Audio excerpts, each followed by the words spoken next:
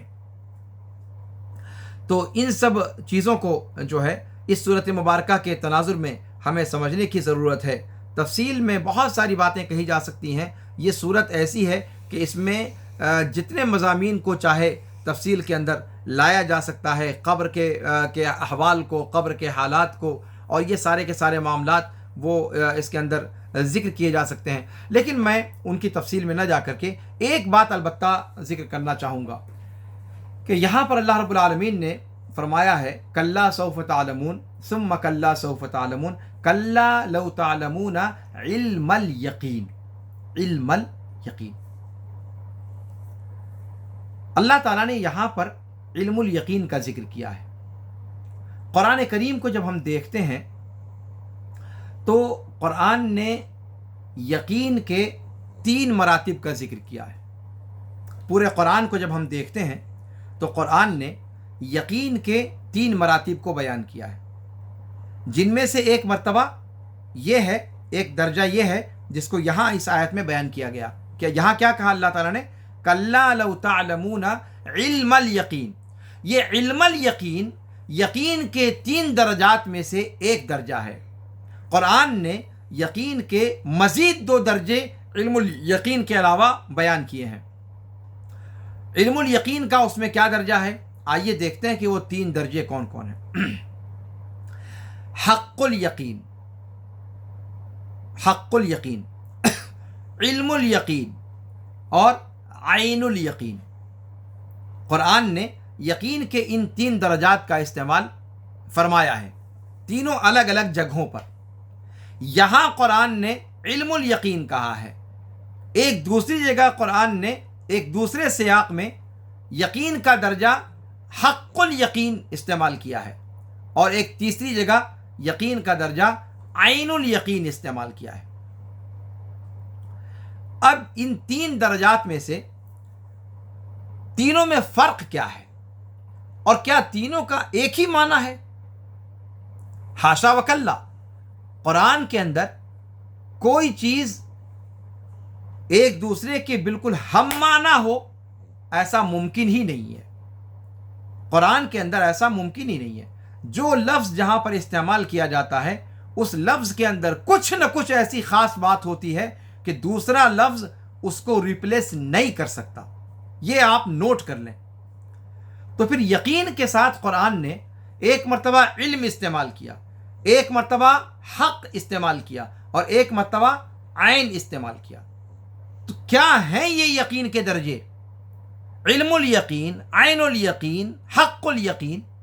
آئیے اس کے بارے میں تھوڑی سی گفتگو کر کے آج کا درس ہم ختم کر دیتے ہیں۔ اس میں سے درجہ بندی ہم پہلے کر لیں۔ سب سے پہلا درجہ ہے علم الیقین کا۔ سب سے پہلی کیٹیگری کیا ہے؟ علم الیقین۔ اور علم الیقین کسے کہتے ہیں؟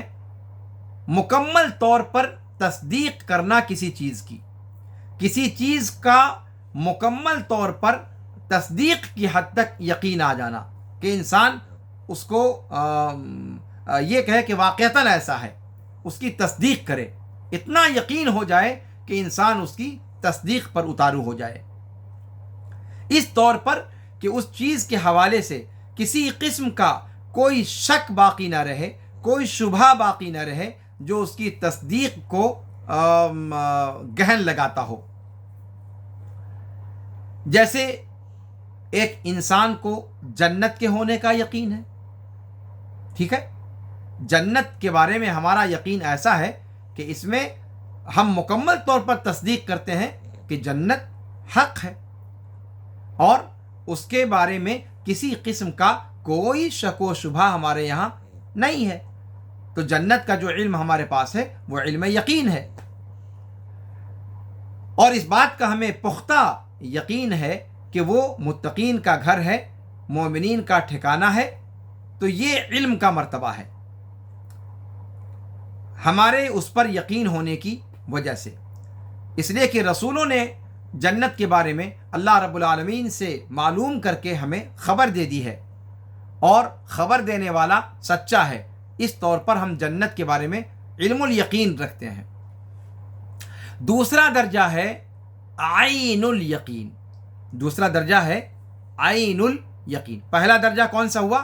علم الیقین، جو یہاں سورہ تکاثر میں ذکر کیا گیا ہے۔ دوسرا درجہ ہے عین الیقین۔ عین الیقین کسے کہا جاتا ہے؟ کہ جس چیز کا انسان یقین کر رہا ہے اس چیز کو اپنے سر کی آنکھوں سے دیکھ لے۔ اوپر ہم نے کیا کہا کہ اس کو سن کر کے یقین کرے۔ جیسے جنت کا معاملہ ہے، جنت کو ہم نے دیکھا نہیں ہے، لیکن جنت کا ہمیں یقین کیوں ہے؟ اس لیے کہ جس کے ذریعے سے خبر دی گئی اور جو خبر دینے والا ہے وہ سچا ہے۔ اللہ خبر دے رہا ہے، رسول کے ذریعے سے بتلا رہا ہے، اور جب خبر دینے والے کے بارے میں کوئی شک نہیں، خبر جس کے ذریعے سے پہنچائی جا رہی ہے اس قاصد میں کوئی شک نہیں، تو پھر اس خبر کے اندر کوئی شک نہیں۔ تو جنت کے بارے میں ہمارا علم میں یقین ہے، عین یقین نہیں ہے، اس لیے کہ ہم نے دیکھا ہی نہیں ہے جنت کو۔ تو علم الیقین وہاں پر ہے، لیکن عین الیقین، اس یقین کو پانے کے لیے ضروری ہے کہ جس چیز کے بارے میں آپ یقین کر رہے ہیں اس کو آپ اپنی آنکھوں سے دیکھ لیں، اپنی سر کی آنکھوں سے مشاہدہ کر لیں۔ جیسا کہ اللہ رب العالمین نے فرمایا ثم لترونها عین الیقین۔ کیا فرمایا اسی صورت کے اندر؟ لترون الجحیم کلا لو تعلمون علم الیقین لترون الجحیم ثم لترونها، ثم پھر بعد میں، مستقبل میں۔ ثم یہ حرف عطف ہے جو تراخی کو بتلاتا ہے، تعقیب اور تراخی کے لیے آتا ہے، یعنی پہلے والے جملے کے بعد میں یہ واقعہ پیش آنے والا ہے، اور لمبی مدت کے بعد، یعنی فی الفور بعد نہیں، لمبی مدت کے بعد۔ ثم لترونها عین الیقین، اور یہ کب ہوگا؟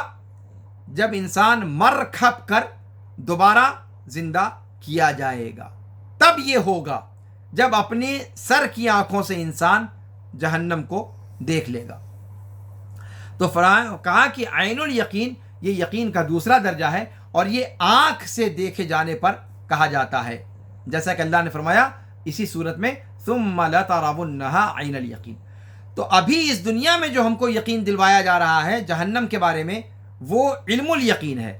جیسے جنت کے بارے میں ہم نے کہا، جنت کے بارے میں بھی علم الیقین اس دنیا میں مل سکتا ہے، جہنم کے بارے میں بھی علم الیقین مل سکتا ہے، لیکن عین الیقین مرنے کے بعد ملے گا، جب اپنی آنکھوں سے ہم جنت اور جہنم کو دیکھیں گے۔ تو عین الیقین یہاں پر اللہ رب العالمین نے کہا کہ ثم لترونها عین الیقین، ابھی تم علم الیقین کے ذریعے سے جان لو کہ وہ تم دیکھو گے، اور کل عین الیقین سے بھی تم اس کو دیکھو گے، یعنی اپنی سر کی آنکھوں سے دیکھو گے۔ تو یہ مرتبہ جو ہے وہ پہلے والے مرتبے سے سوا ہے، جیسا کہ آپ دیکھ رہے ہیں۔ پہلا مرتبہ علم کا مرتبہ ہے، اور یہ دوسرا مرتبہ یہ مشاہدے کا مرتبہ ہے۔ تو یقین یہ کان کے لیے ہے، سنی ہوئی چیز کے لیے ہے، اور عین الیقین، علم الیقین کس کے لیے ہے؟ سنی ہوئی چیز کے لیے، اور عین الیقین یہ آنکھ سے دیکھی ہوئی مشاہدے والی چیز کے لیے ہے۔ اب آئیے، اب ایک بچا ہے، اور وہ کیا ہے؟ حق الیقین۔ حق الیقین کسے کہتے ہیں؟ یہ کسی چیز کو چھو کر کے، اس کے احساس کو کر کے جو یقین، اس کو محسوس کر کے جو یقین حاصل ہوتا ہے، اس کو کہا جاتا ہے حق الیقین۔ اوپر ہم نے کیا کیا؟ آنکھ سے دیکھا، لیکن اب آنکھ سے دیکھنے والا بھی معاملہ نہیں ہے، اب ٹچ کرنے والا معاملہ ہے۔ ٹچ کیجئے، ٹچ کرنے کے بعد، چھونے کے بعد، مساس کرنے کے بعد اب جو یقین آپ کو آیا وہ ہے حق الیقین۔ یہ یقین کا تیسرا درجہ ہے، یہ یقین کا سب سے اعلیٰ درجہ۔ تو پہلا علم الیقین، دوسرا عین الیقین، اور تیسرا حق الیقین۔ اور یہ کب حاصل ہوگا؟ جب جنت والے جنت میں حقیقت میں داخل کر دیے جائیں گے، جنت میں قدم رنجہ فرما چکے ہوں گے، مطلب جب قدم رکھ دیا جنت میں، ٹچ کر دیا جنت کی سرزمین کو، اس کے بعد بھی کوئی شک شبہ رہے گا؟ نہیں نا، پھر وہ حق الیقین ہو جائے گا۔ تو جب جنت والے جنت میں داخل کر دیے جائیں گے اور جنت کی نعمتوں سے لطف اندوز ہونا شروع کر چکیں گے، تو پھر ان کو حق الیقین حاصل ہو جائے گا۔ تو یہ لوگ دنیا میں علم الیقین کے مرتبے میں ہیں، اور موقف میں، حساب کتاب کے مرحلے میں، جب جنت قریب کر دی جائے گی، یہاں تک کہ وہ اپنی آنکھوں سے دیکھ سکیں گے، وہ عین الیقین ہوگا۔ اور جب حساب کتاب کے بعد جنت والے جنت میں، جہنم والے جہنم میں، جہنم والوں کو بھی عین الیقین ہوگا لیکن وہ جہنم کا، اور جنت والوں کو بھی عین الیقین ہوگا لیکن وہ جنت کا۔ تو یہ آخری اسٹیج ہے، جس کے بعد پھر کوئی اور اسٹیج یقین کا باقی نہیں رہتا۔ تو یہ 3 یقین کے مدارج ہیں، جس میں سے 2 کو یہاں سورہ تکاثر میں اللہ رب العالمین نے بیان فرمایا ہے۔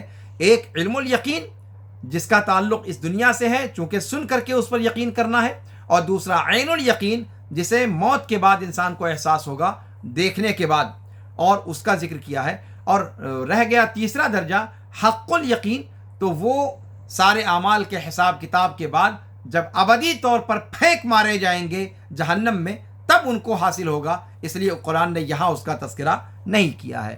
تو یہ ہے یقین کے 3 درجے، جس کو قرآن نے یہاں بیان کرنے کی کوشش کی ہے۔